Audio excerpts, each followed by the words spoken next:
Following program does not necessarily represent the views and opinions of Reality Radio 101, its advertisers and sponsors, or its listening audience. Listener discretion is advised.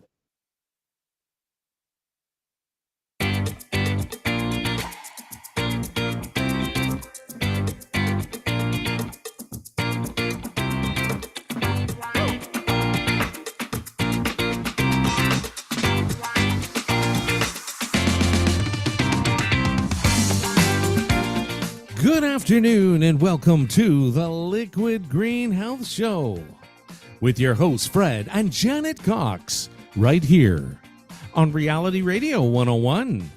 To get on board, send us an email. Our email address is liquidgreenhealthshow@gmail.com.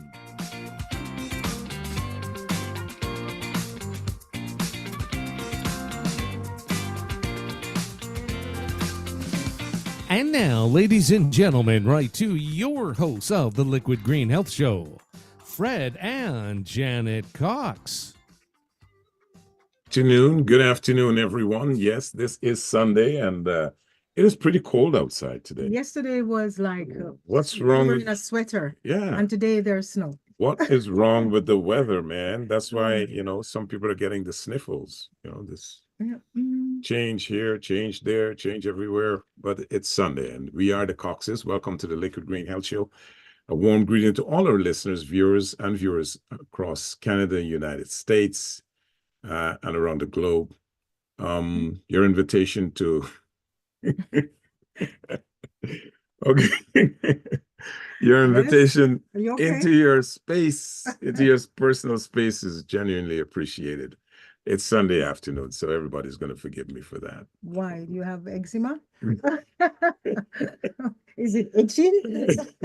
Every Sunday at this hour. But before I go there, I want to say a big thank you to our producers. They've done a phenomenal job in keeping us on the air every week, every Sunday at this time. So Gary and Mike, thank you, thank you, thank you. We can't say thank you enough. You're welcome. Flawlessly. Thank you. Yeah, flawlessly. The only problems we have is with my co-host. Go ahead. Every Sunday this hour, we commit to providing information in an engaging and edutainment format.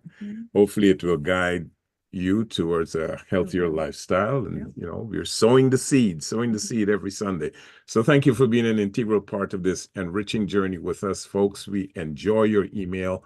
A lot of emails have come to us during the week, and we really appreciate that. People are writing in asking, what's on Sunday? What's going on Sunday? And we get some really funny ones, like that person who sent us, he said, you have done wonders with my teeth, and he sent this horse, jackass. A jackass, the best, with the most attractive teeth I've ever seen on an ass. Yeah.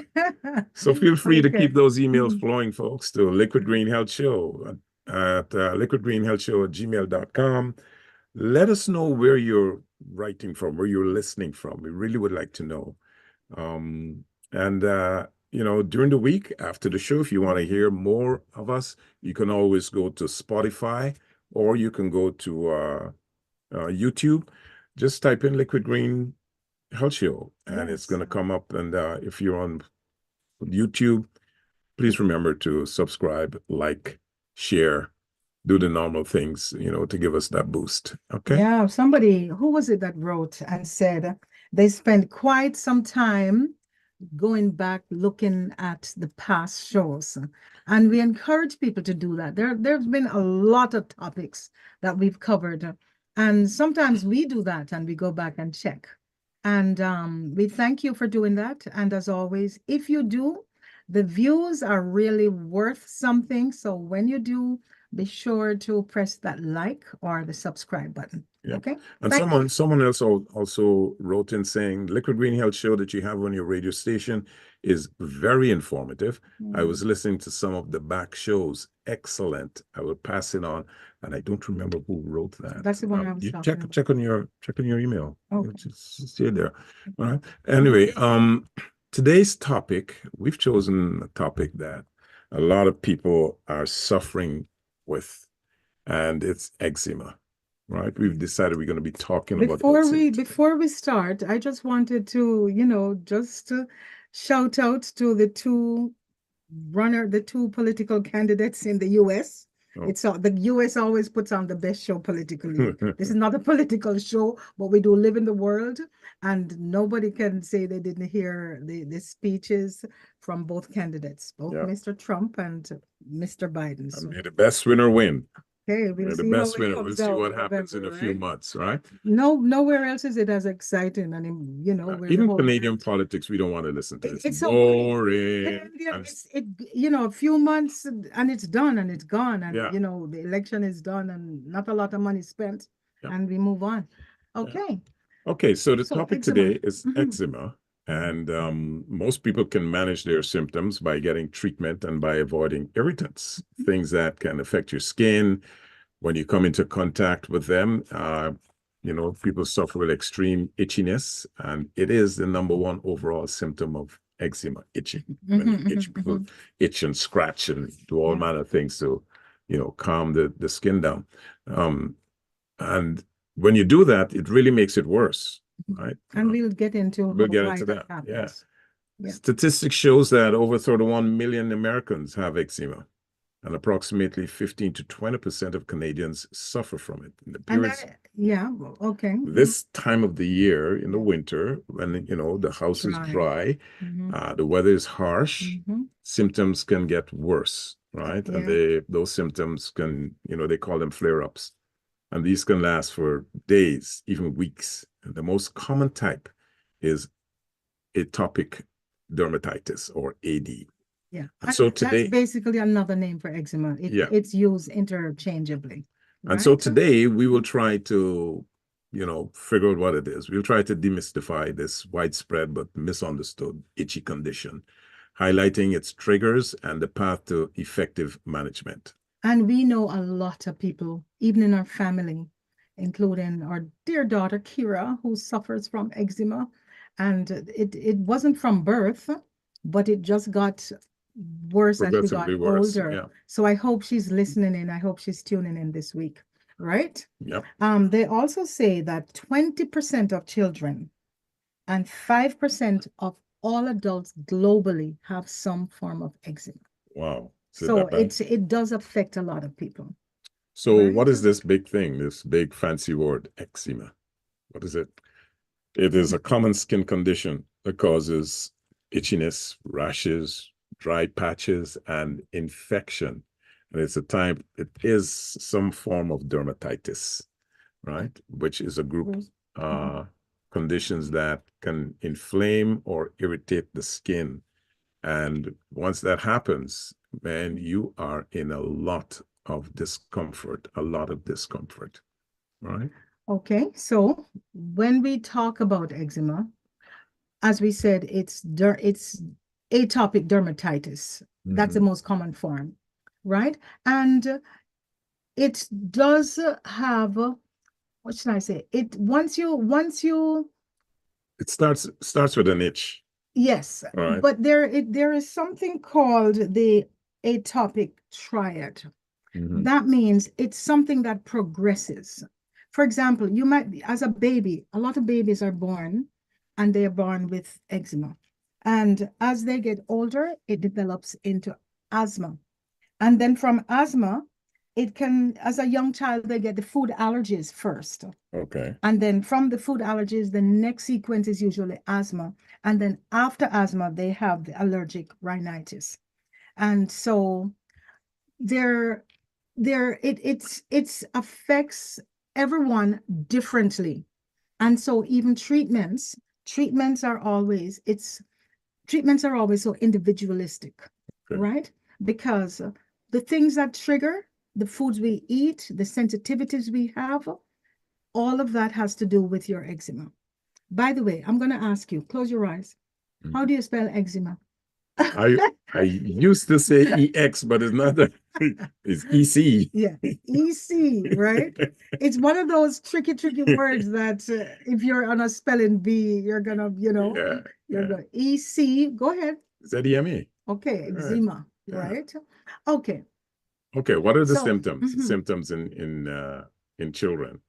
right? It appears more often outside, so rather inside the elbows and behind the knees. Yes. So it's in areas neck. where we have creases in our body. Right. So where is Crevices. it? The neck, around the neck, Yeah. the eyes, the cheeks, the mouth line, right? Anywhere there's a crease. Yep. In the we can groin get- area, you can yeah. have it between your toes, right? In your buttocks, right? Creases at the top of the thighs. You can get rash that feels warm to the touch, raised patches that look, kind of scaly, Oh gosh, crust some of over. the pictures It are could be, horrible. it is awful, very awful. And the skin could become swollen, color will change, and in some cases, the skin gets a little bit thicker in the area over a period of time. And that can because that can come about from constant scratching. Right. Right. Yep. And do you know what happens? We have our immune system, and our immune system is what protects us. Yeah. The immune system tells that's the different cells are controlled by our immune system. And so we have some special cells that are called dendritic cells. And that is when you're affected by something like, say, COVID, or when you eat bad food or something that you're allergic to, right? Then it's your skin, your respiratory system, and your gut, it will respond. And what these dendritic cells, they pass into the immune system. And they now tell the T cells, which are the killer cells, the protective cells, that they have to go to work, right? And so this is what happens. So the dendritic cells are like the watchmen. They're the watchmen, Right. and they sound the alarm. They sound the alarm. And tell the T cells that you need to get to work because there's an invasion. The enemy is coming. And that's what they do. And then the T cells just prepare them. But in some cases, if you don't have enough T cells, then they're not strong enough to fight off the invaders. Yes. Right. And that is what I think happens with someone who's suffering with that condition. Maybe not enough T cells to fight off the condition.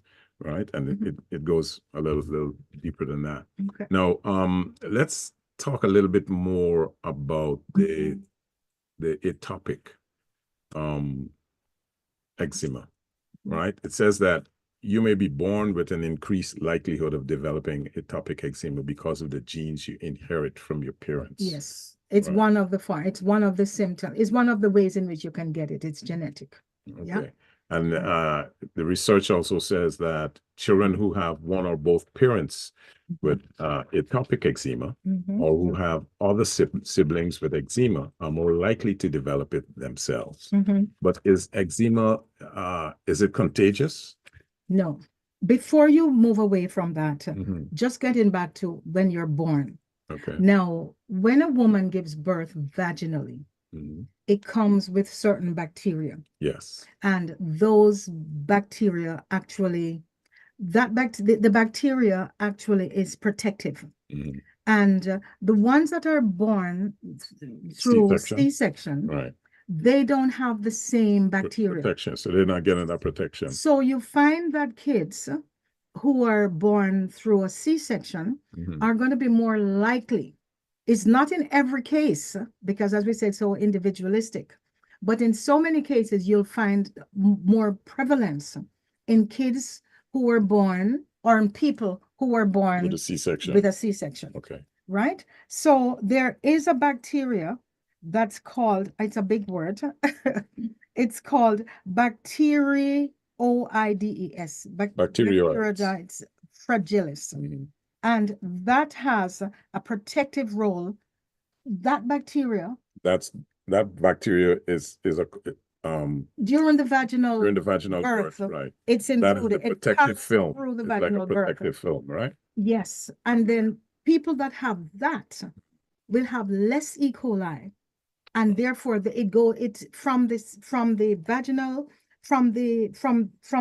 that area and from birth, then those kids are protected in such a way that it also will help the gut bacteria to have a better variety. The microbiome. Yes, the microbiome will be more varied. And that, of course, is what you need. People with a bigger variety of gut, where the gut microbiome has more bacteria, has less chances of getting eczema. Isn't it amazing how nature is?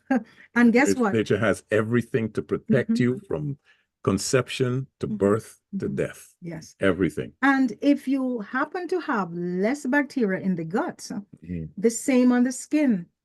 What happens in the gut? You're going to have the same. You will have less of the variety, the protection on the skin as you have in your gut. So it's really a challenge. Less of that bacteria than you get what in some cases referred to as the leaky skin. Just like you have leaky gut, you have a leaky skin. Yes. Okay. Yeah. Okay. Now, what is we'll talk about leaky skin a little bit. Right. Now, I asked the question if it is contagious, right? And you said, no, you can't catch it from someone else, right? Even though it may look as though you can, because some people have this, you know, they see someone with those kind of, you don't want to go near to them, you know, you stay away. You don't want to shake their hands if somebody's stretching out their hands and you see they have lesions. You don't want to touch it, but it's not contagious. All you have to do is wash your hands if you feel that way. And while the exact cause of it is unknown, now this is where I tend to think differently, because the medical profession is saying it's unknown. I think based on what we know, everything starts in the gut.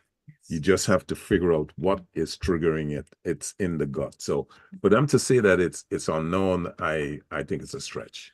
Right? It's not that. It's when they say it's unknown, they know enough to make certain statements, right? But not definitively.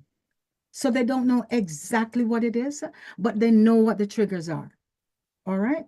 So they know that, for example, your food, depending on what you eat, right? But if you know that you have allergies, a compromised microbiome, right? You'll know where to go and but most people what don't to do. know that. But okay, I understand what you're saying. You may have a compromised microbiome, but you still don't know what exactly in that area is causing it. And I think that's what they're saying. And that's why you need to go and take that test. Yeah. There's a test called the IgE, right? And that test, I'll explain what the test is. Let me just look it up here. The IgE is the immunoglobulin E test. Immunoglobulin E test. Yes. Right. And it actually measures the level of IgE, which is a type of antibody that you have in the blood. So the antibodies, they're called immunoglobulins. And those are proteins? They are proteins, yes. Okay. And they're proteins that the immune system makes, right, to recognize and get rid of germs. So that's why if you, as you said, you have the problem with the gut microbiome, but you don't know exactly what in the microbiome. And that's why that test is so important. Right. Now, the test doesn't tell you exactly. It tells you that you're allergic to something, but it won't tell you exactly what you're allergic to. Okay. So that's when you have to go and you do the skin test, where they do the pricks, or they have some other forms where they can tell you, are you allergic to banana? Now, do you know what are the most allergic foods? Most people who are allergic to anything, there's about 5 of those foods. I would say milk. Dairy is like number 1. Mammalian milk? Yes. Yes. Right. Dairy is number 1. And so that includes your cheese. Yeah. Pineapple it's a lot of people have sensitivities. Yeah. Some, of course, will have the allergic reaction to it, but it's not, I don't think, like a peanut. Yeah. Where the peanut is one of the worst ones. Yeah. I never knew people were allergic to peanuts until I came to Canada. Because growing up in the Caribbean, we ate a lot of peanuts in all forms, raw, parched, you name it, salted, whatever. And very few, if any, at least of my friends that I grew up with, had any kind of allergic reaction. And I suspect the reason people are so allergic to the peanut itself is because of the pesticides and the fertilizers that they're using. That just change something some to so much structure of in, to yeah, so many other foods as well. yeah. But I suspect that. interesting you say that, because the entire thing, not just, I'm sure, not just in the Caribbean where we're from, but also here. I'm sure if you ask people like, 40, 50 years ago, we never had to Prevalence plant of eczema, peanuts yeah, in school. yeah, Right. peanut. So the allergies, I don't know if we just didn't pay attention, or it just, I think it's increasing in time. Over the last few decades, Yes. it's much more prevalent. Yeah. And so it's a peanut, it's dairy, it's eggs. Mhm. The one my mom had, Shellfish. shellfish. She was deathly allergic to shellfish.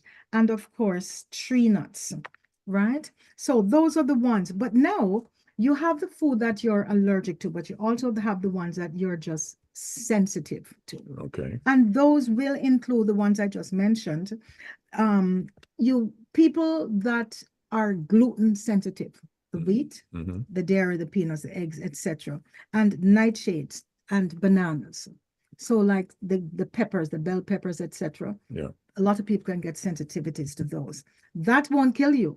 But do you realize that Peanuts will. peanut allergy, yeah. That's If you don't have, really, actually, really I bad. have a friend, a teacher, his 16-year-old daughter died at a camp from a peanut allergy. And what had happened, at the camp, they had used the knife in jam.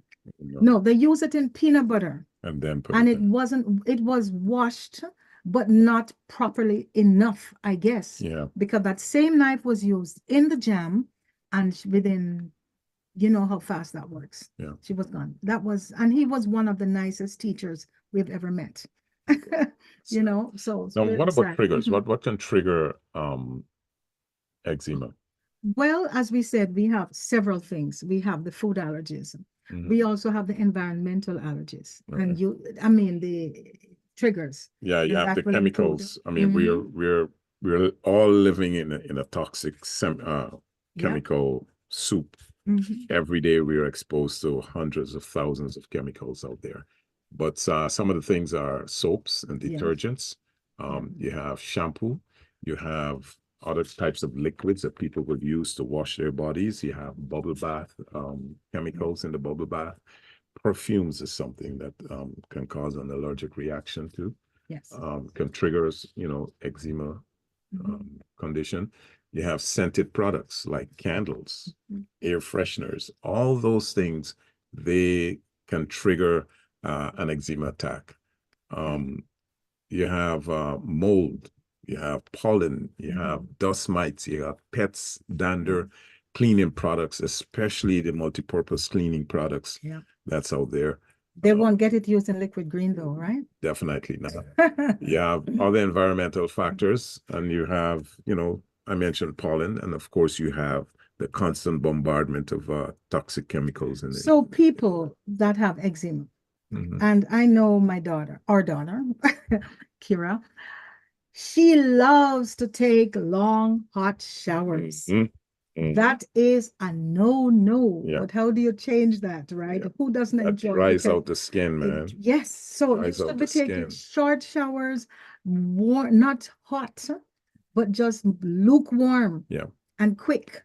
And you don't need to soak unless you're going to soak in some lotion. Okay, you tell somebody that on a very cold day, and I've been doing that for the entire life, How about hormonal changes? That is something that can cause a eczema attack as well. You have certain materials that people can't wear, it can't touch their skin, like cotton. Or wool. Wool is the worst offender. Not cotton, wool. Or synthetic fabrics. Those are, but wool is the worst offender. Yeah. So Why? silk. Why is wool so bad? Silk is what they should be wearing. Yeah. I guess what's in the wool, I don't know. The synthetic, it's not synthetic. Maybe it's the chemicals that is used to clean the wool. It's still in the material. But even like when you put on wool, it feels itchy. Even if you don't have eczema, if I put on something that is 100% wool, then it just feels prickly. So whatever that is, I don't know what it is, but that will exacerbate the problem, right? So you need smooth, silk is the preferred choice. if you Okay. can afford it, right? Yeah. Okay. Okay, you know So, what? Let's take a minute and let me go to our email. Folks, if you're now joining us, or if you're listening to us for the very first time, we are the Coxes. This is the Liquid Green Health Show, and it's aired every Sunday at 5:30 p.m. on Reality Radio 101. And today, we're talking about a condition that many in the world's population suffer from, and it's eczema. And so we're trying to, filter out the myths and the facts and get the information straight to you. So just give me a moment here. Let me read some email. I'm going to start with Brett. And Brett says, are there any natural remedies for eczema? All right. You want to answer that, or you want to yes. get to that later? No, we can actually, that's a good time. There are. But there's two types of treatments. What they do is the doctors will prescribe some things that are, we know about the hydrocortisone, right? So hydrocortisone is the mildest of the three most popular remedies. And the next one is triamcinolone. That's triamcinolone. That's a little bit stronger than hydrocortisone. And the strongest that they will give for really severe cases is globestasol. But Now, those are all the medicated, those are medications. right. So if somebody is looking, now why those are bad is because long-term use, they will thin out the skin. Yes. Yeah, they thin out the skin and it gets into the bloodstream. Once your skin becomes thinner, that's when you're going to have the leaky skin, because that's when you can get your abrasions, the bruises, etc. And they say when you stop, one of the really bad things is when you stop taking it, is that you can get, the flares can actually get worse. But the things that you need to do in order to reduce it, you have to stop or avoiding eating the foods that you know is going to trigger. The ones like dairy, as we said. Yeah. Processed foods. Definitely, that's a no-no. Restaurant foods. Occasionally. We don't know what's in it. Occasionally, right? Yeah, you don't know what's in it, so you got to be careful. Restaurant foods don't use the good oils. No. Most of them are not using the, and they have a lot of additives, right? So what you need to do to help the eczema is to eat foods rich in the phytonutrients, right? And those are the foods that are really rich in color. Yes. Right? And because they're the ones that are going to be anti-inflammatory, right? They're going to feed the good bacteria, the gut bacteria with the good stuff. And there is a range of antioxidants that you will get from eating that, as well as you can use, when you eat, if you use a good digestive enzyme, because that's going to help you to digest your food efficiently. And that is a remedy for cutting it down, right? The other things, what we know, Frederick, last week we spoke about, 2 weeks ago, we spoke about, what did we talk about? Vitamin D. Vitamin D. Yeah. So naturally, if you want to really minimize your flares, you have to make sure your vitamin D level is up. Optimal. Yeah. Optimal. So, and they recommend vitamin D3, that's the one we talked about, with K2. And you should be taking at least 5,000 international units.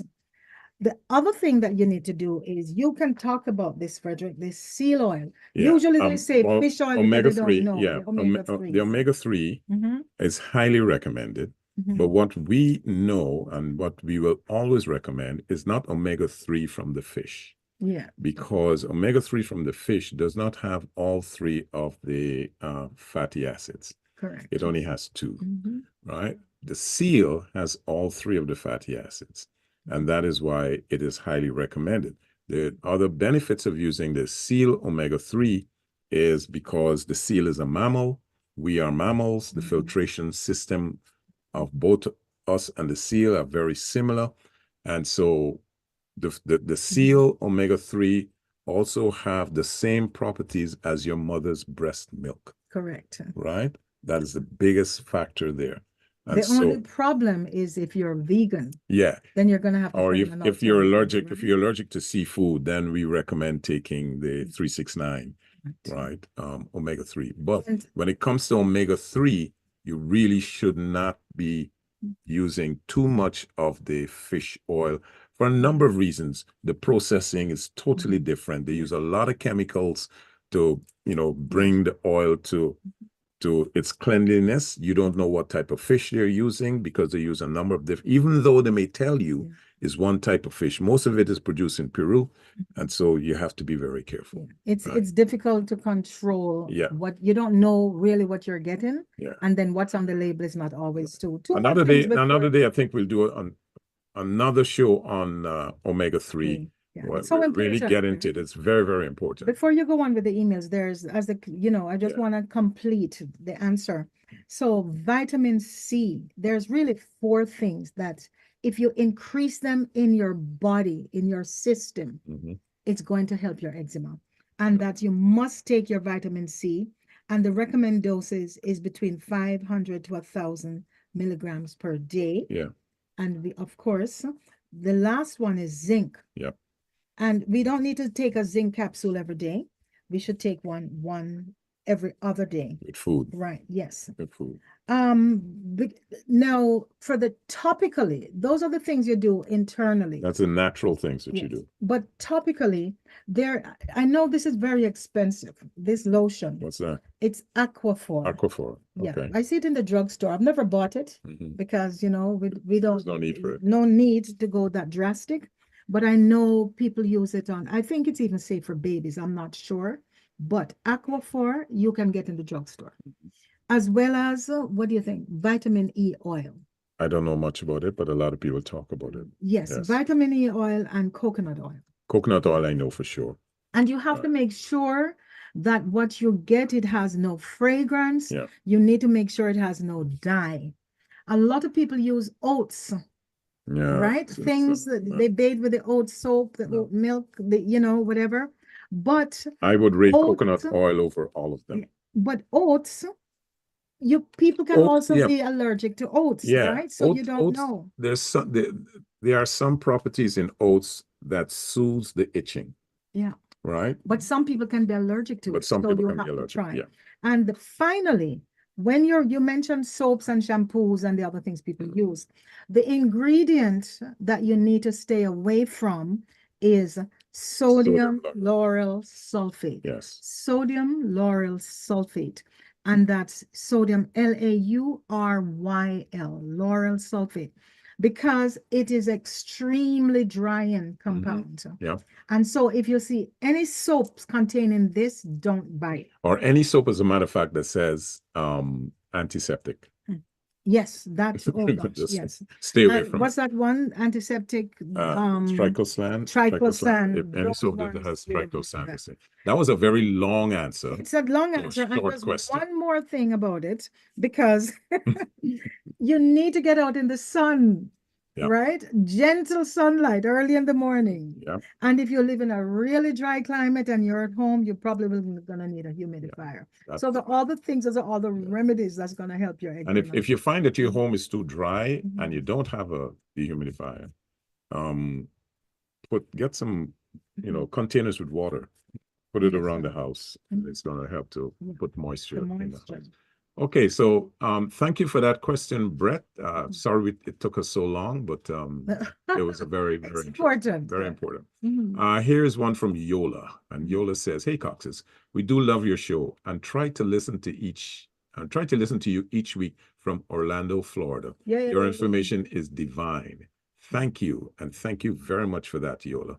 And hopefully we're going to be in not Orlando, but we're going to be in Florida, hopefully. Further south, right? For a birthday party. My friend turned 70, and hopefully I'll get my passport renewed on time. I promised myself not to go to senior's party, but this is a good friend. So I'm going to. What do you want to go to? The teeny bopper parties? Here's one from, I don't know, how do you pronounce this? RDH. Hardy now. Henro. I don't know, but it's a nice person. Hey, Liquid Green, I wish you were on the radio or TV last night. You are 100% improvement over the Oscars. Oh, I didn't watch it. I forgot about it. Goodness. Over the Oscars. I almost said Oscars. Over the Oscar last evening. They always suck. Love your show from Toronto. All right. So good. Oh my goodness. I wanted to watch the Oscars. How could we have forgotten? I don't know. Oh my goodness. And we were home. Yeah. What did we watch? We watched Shogun. Yeah. 2 episodes of Shogun. Oh no. And I Gail, don't know how it was. I'm gonna have to watch it. Yeah, we're gonna watch it so you can get a rerun. And Gail says, Fred is pronouncing eczema as eczema. It is pronounced eczema. Eczema. Or maybe it's my accent. I can spell it. He can't read and he can't spell and he can't pronounce. Okay, so it's eczema. Eczema. That's how I pronounce it. Eczema. Like EC is ek. Well, you say potatoes, I say potatoes. One of those. EC is ek. ZE is Z. MA is ma. So it's eczema. That is the correct pronunciation. Eczema. Okay. Right. So I respectfully disagree with your pronunciation, with your Gail, but thanks for the email anyway. And here's one from Michelle. And Michelle says, hello, Coxes. What's the best way to add moisture to my skin? Do you have any recommendations? Thank you. And she's listening from New Orleans. What do you have for that? Okay, we'll answer that later as I go through my notes, but definitely it's the lack of moisture that is the problem. Yeah. So I think some of the things that we just talked about. Maybe they're not drinking enough water. Absolutely. Right. Maybe the water that they're using, as you mentioned earlier, is too dry, is too hard. So there's a number of reasons why. Maybe the environment in which you reside is too dry as well. So there are a number of reasons as to why your skin is constantly dry. Because the moisture, for example, the lotions I mentioned. Yeah. If you put those lotions on after your bath, it's going to prevent the drying out of the skin. But it depends. Some lotions don't have enough of that. No, that's why I mentioned that brand, the Aquaphor. Oh, okay. It will preserve, it will hold on to the moisture in the skin. So that's one of the ways. What about shea butter?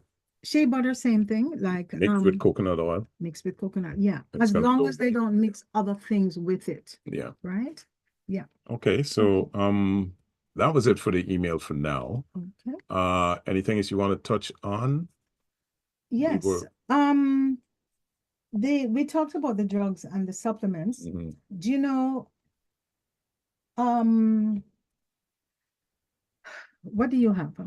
Other types of eczema. You want to go there? Okay. Or you want to talk about the moisture first? No, we covered most of that. Yeah. I don't know what else we have, but okay, let's talk about the other types of eczema, right?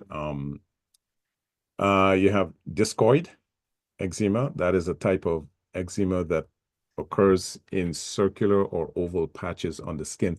It sounds to me when I was looking at this, like there's a tropical disease that's called ringworm. Oh yeah. Right.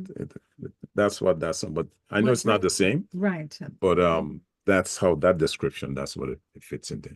And then you have contact dermatitis. Right. That occurs when the body comes into contact with particular substances. Right. Okay. That can cause itching and allergic reaction, and that can cause a flare up. And then you have varicose eczema. That would be with that's a type that most often affects the lower legs and is caused by problems with the flow of blood through the leg veins. I didn't know that. Right. So that isn't. How does that thing? Is that a flare up? A type of a flare up that you get on the legs? Yeah. It's just how it presents, because there's so many different types and they look differently and depend. Like I think some of the worst ones is on the face, because the face is so delicate, right? I saw a picture with somebody had a condition on their toes, right at the tip of the toe, right? Could you imagine how itchy that would be, right? Yeah. And then you have Go ahead. oh You can. no. I call varicose, right? And this is a tough word for me. Seborrheic, is that correct? Seborrheic. Seborrheic. Seborrheic. I don't know. We need doctors, man. Yeah. Or we need a doctor to say these words. It's a hard word, but it's the eczema.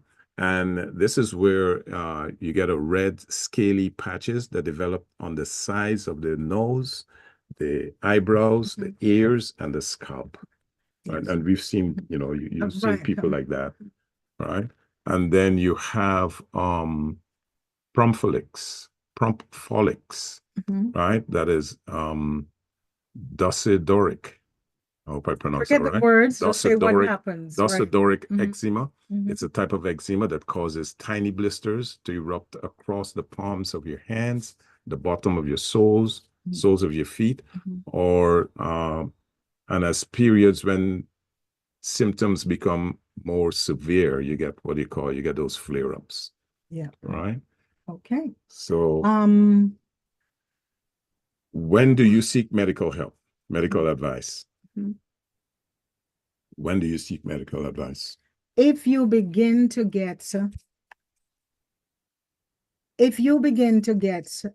blisters, yeah, then you have to go to see the doctor, because now you'll get a condition called leaky skin.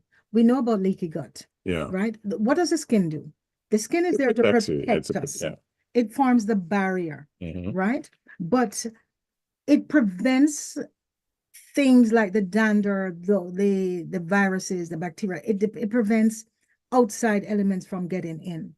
But how do we get things into our bodies? It starts with the nasal tract, right?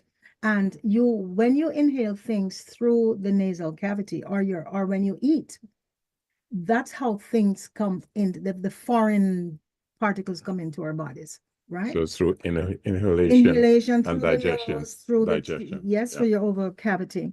And once it gets into the gut, so we could spend some time talking about the gut microbiome, because we know that they actually say there's more bacteria in our body than human cells, right? We have about 3 to 5 pounds of microorganisms in our gut. What? Say that again. Yes. How much?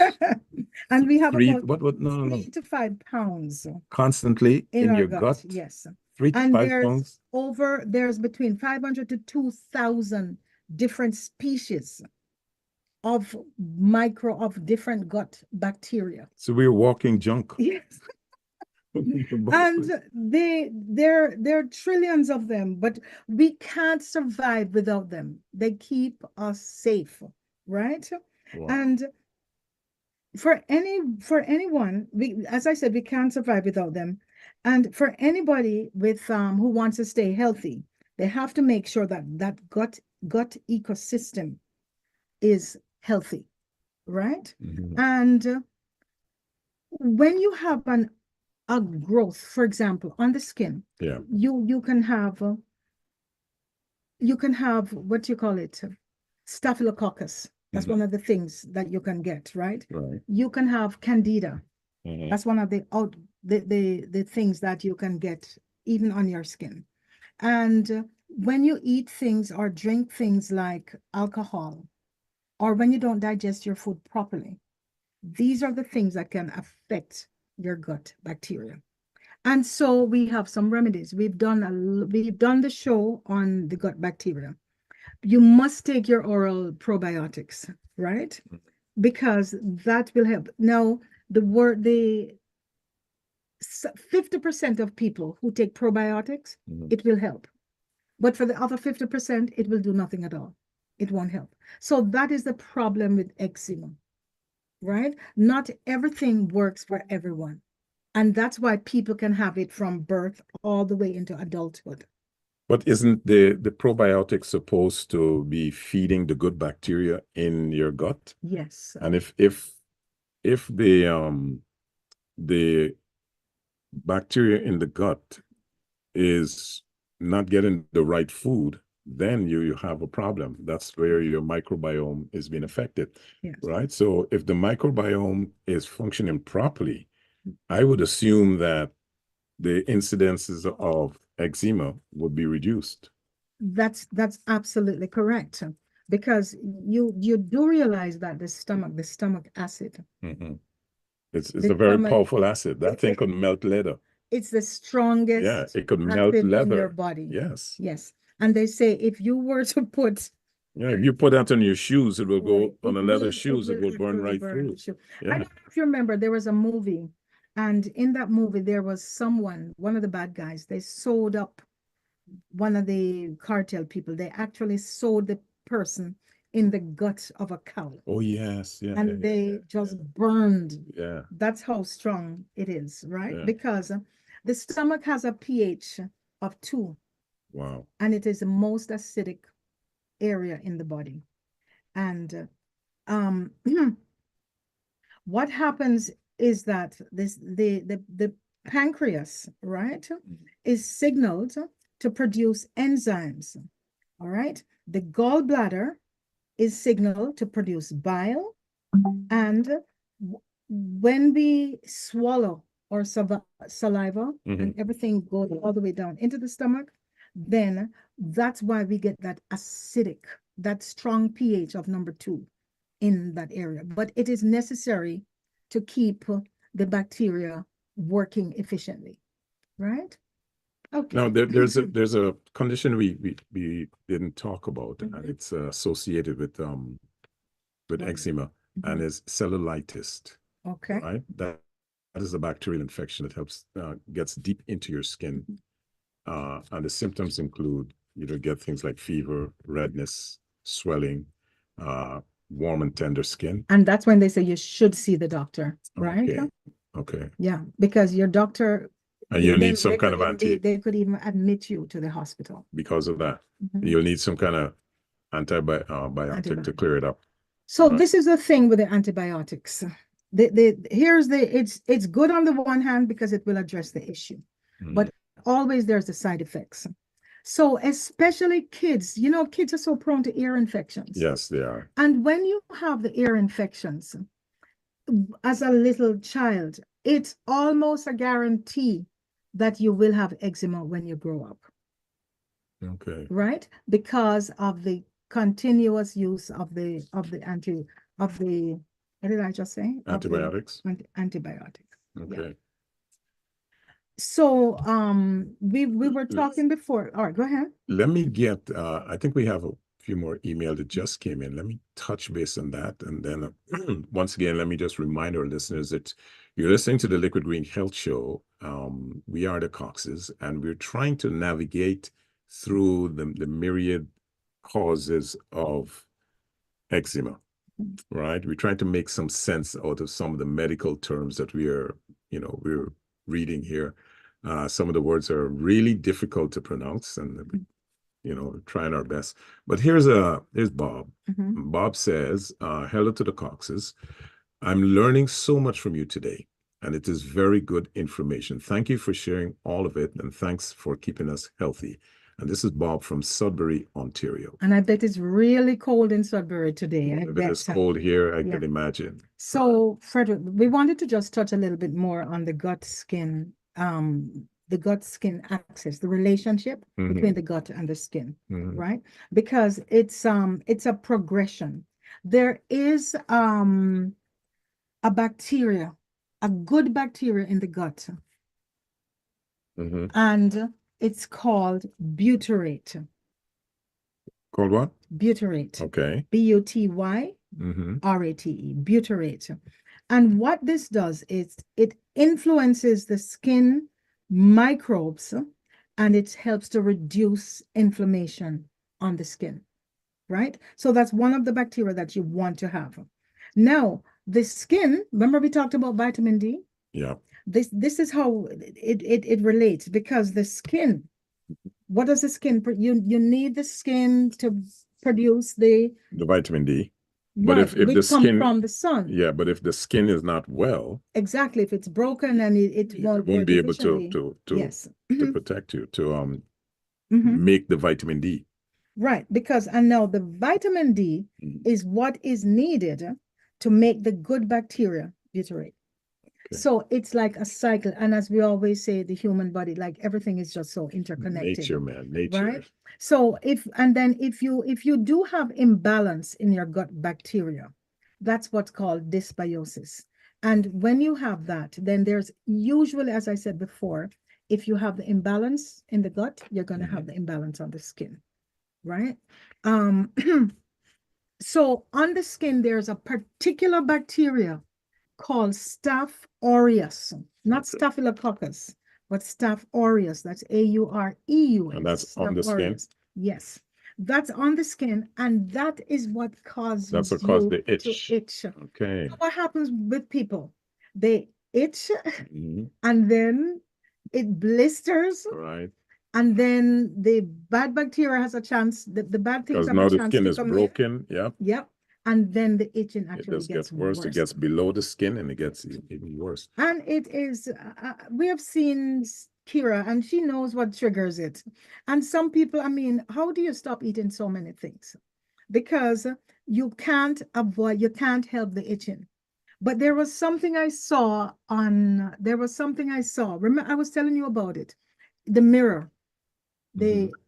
If you look in the mirror and you, Oh yeah, that's you're- it's an optical illusion. yes, And your left hand is scratching, you right. tend to scratch the right hand. Yeah. If you look in Because the mirror, yeah. then you're gonna see the opposite hand. Yeah. And if you scratch the hand that is not the one with the problem, your brain is going to think that you have relieved the itch by scratching, and therefore you won't need to scratch that part. I thought that was pretty amazing. Yeah. Okay, now what after your eczema has been diagnosed, Mhm. what is there to do?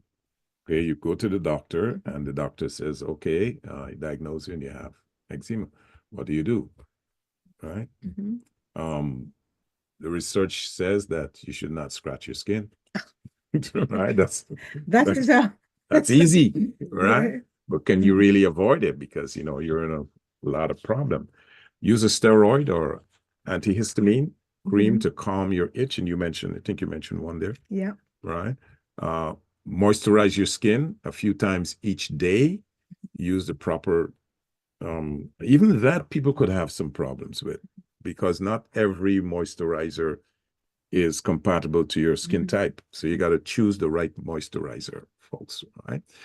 Add colloidal oatmeal or baking soda. Wow, I didn't know about that. Baking soda to a warm bath. Well, yeah, I knew about that one. Yeah. And soak your skin, right? So Right. either oatmeal or soda, baking soda, not bubble bath, folks, okay? Because you're adding chemicals. Take shorter showers. We got to tell Kira that. Take shorter showers or baths and make sure the water is not too hot, right? And you mentioned that as well. Use your keep your fingernails trimmed and files smooth. So If that you if do you do scratch scratch, yeah, you're not gonna your itchy patches, then you don't want to start breaking the skin and causing the skin to ooze. So you got to be careful with that. Or get a nice cloth or something and just rub the area, Okay. or put the cloth over the area and then rub it with your hand, the palm of your hand. Don't try to scratch it. Yeah. Okay. Mhm. And of course, you may get some kind of a prescription treatment that may control the itch and calm the skin flares. And your doctor, could refer you to a dermatologist or an allergist if you need more specialized tests of treatment. But I would say the best thing to do is seriously watch your diet. Yes. Well, the whole thing about prevention. It's a holistic Right. approach you have to take. Watch your diet. Because they treat say your there is bio- no cure, but you Right. can prevent, Yeah, or you can minimize. you can mitigate the Right. condition. Treat your microbiome well, because if you don't, and you're gonna have problem. Stay away from dairy. We talked about that. Stay away from, for some reason, there's something in the mammalian milk that is not compatible with most humans. Okay. And especially the ones that you buy, the milk you buy in the supermarket, the pasteurization of the milk and the homogenization of the milk. Right? And You wanted to say something? for little babies, because those are the ones I'm really sorry for, because they don't even know where to scratch. Oh right? gosh, And they're yes. just crying, crying, crying. Yeah. And so if a baby's at risk for eczema, breastfeeding Oh yes. has colostrum. That's what Yes, it is. yes. And that is the best thing again for the microbiome, right? Mhm. So if you were to exclusively, for the first 6 months of life, your child can survive on just breast milk. Yeah. Right? And the doctors will advise for as long as you're possible, even up to a year. You don't have to be like my cousin who was getting breastfed at 3 years old. But he would actually say, I want my breast now, right? But it doesn't have to be like that. And of course, you need to control your stress. Oh because yeah, stress well, is yeah. a part That's a of the flare huge right? factor. Huge Stress. factor. And you need to keep your blood circulating. You need to exercise. Yeah. Yeah.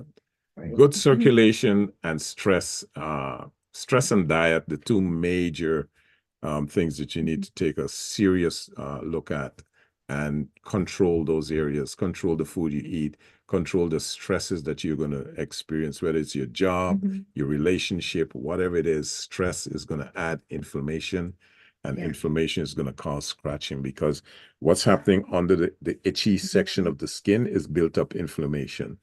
And that is what is causing the itch.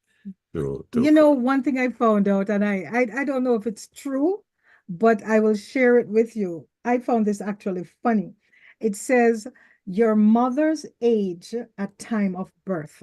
Says it's not clear why, but children born to older women are more likely to develop eczema than children born to younger women. So women, I don't know if that's true. Get those babies out, girls. I was pretty late Yeah. having baby.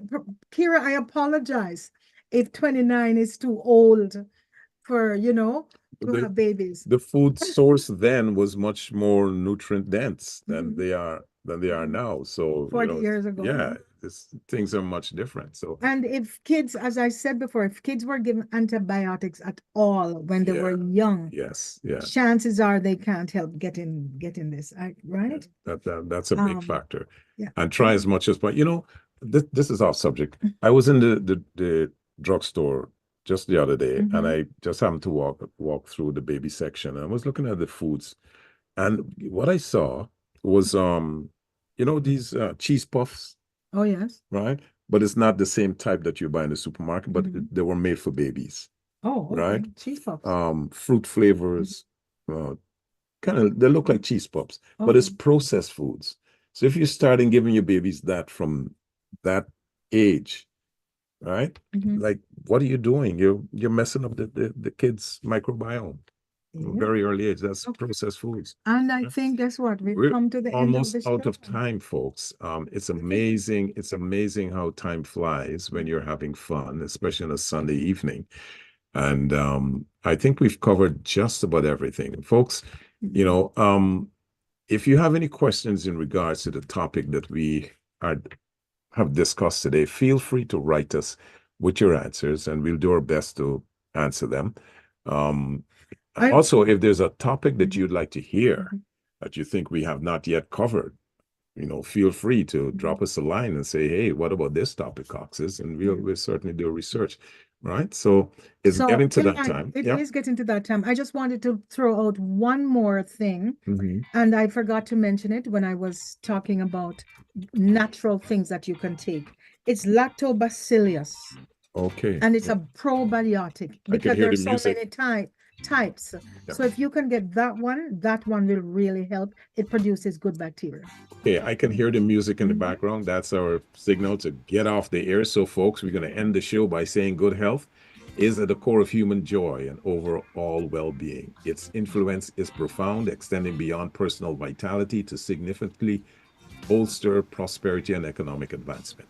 Thus, investing in your health is akin to investing in a brighter, more prosperous future for ourselves and the communities we inhabit. Until next Sunday, same time, same station, prioritize your well-being, please. This is Janet and Fred saying, let's stay healthy on Reality Radio 101.